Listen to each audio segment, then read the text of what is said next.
Good morning. It's April 13th, 2024. It's a Saturday morning. It's somewhere in Southwest Florida.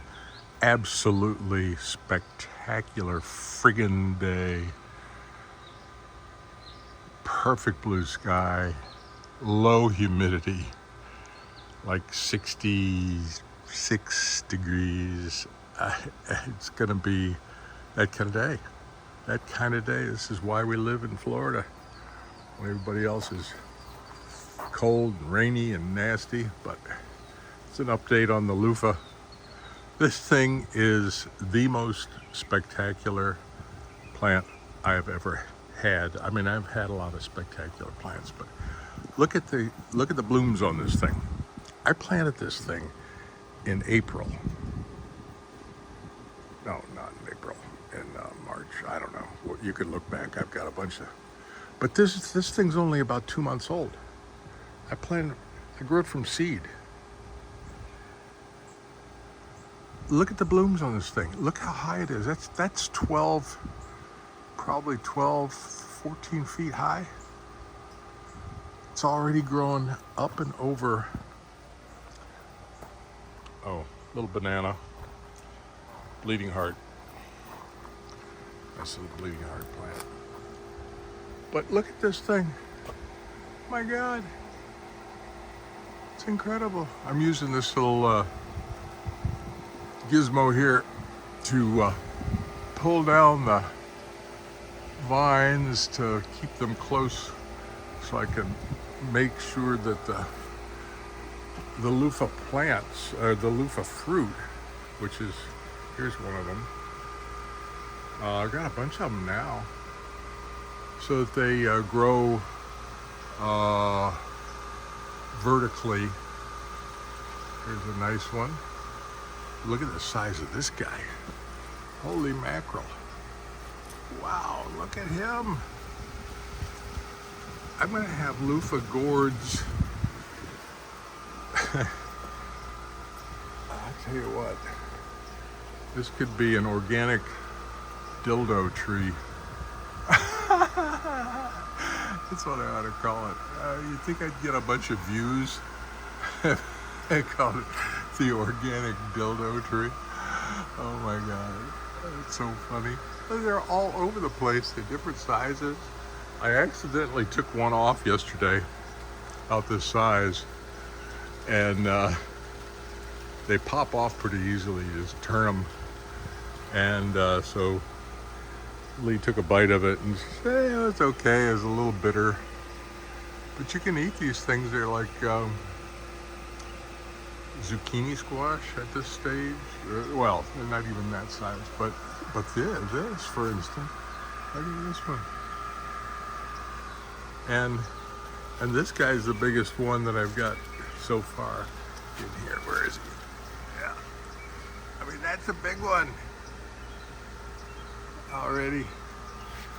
And this is just like a couple of months into this thing.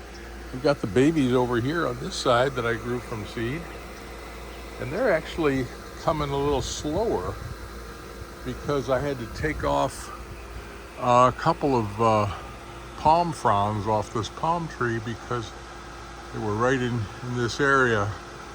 They were shading this side, and these guys need a lot of sun. So for you guys that want to grow Luffa, hot, full sun, lots of water, exactly like all the other videos say, but this is so spectacular. I can't believe this thing. I'm having so much fun with it. Well, today I'm going outside, out back to plant some of these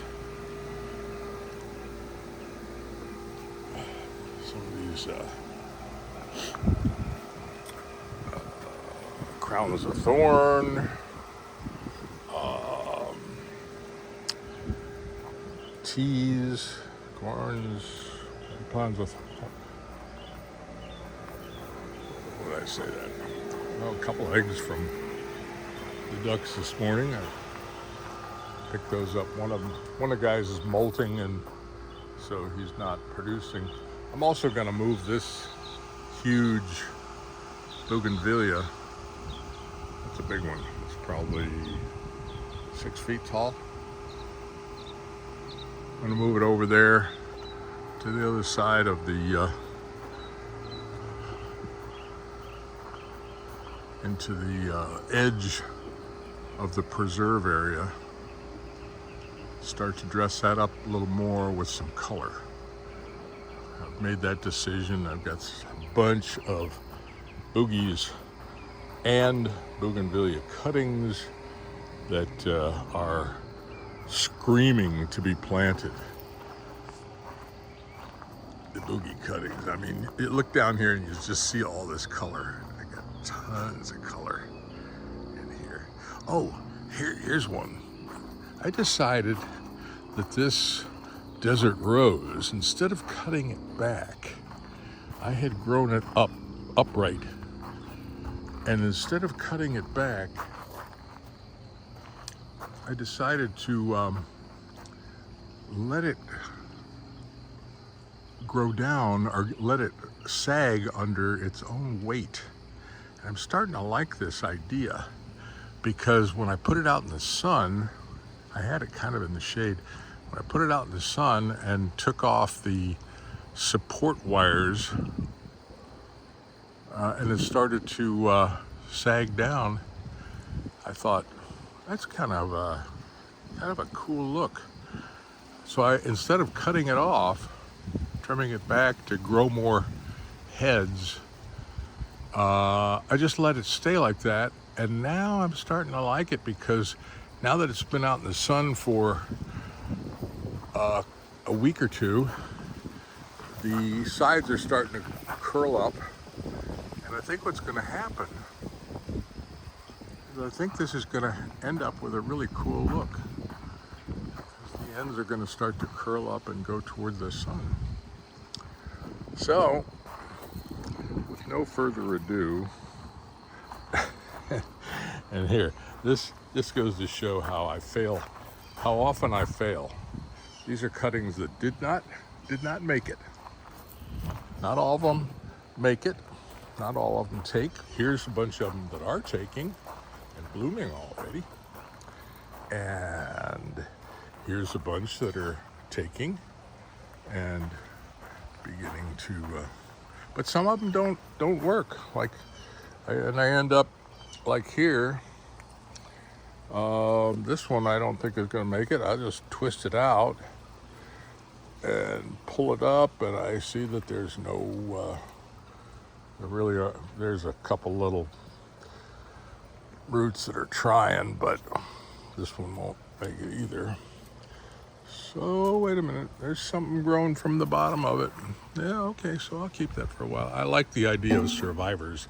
This one ain't gonna make it. Pull him out. Stick him on the firewood.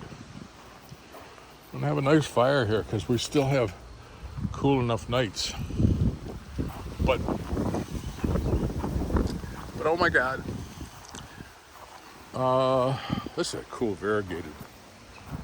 It's gonna be a neat little bonsai. I got some good movement, nice base.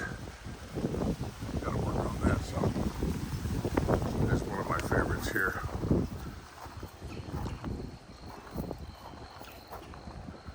Florida native from Mary the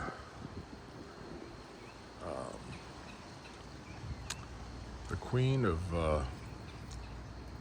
not rock and roll, but there's a pine tree that got hit by lightning and finally kicked the bucket after several hurricanes. But my God, here's a nice orange. And my pittosporum that I've been trying to, one side's growing and the other one's not. So I'm about ready to give up on that guy, but probably not. Things are looking pretty good. This is one of my favorites. Probably has been, Green Island ficus has been the most reliable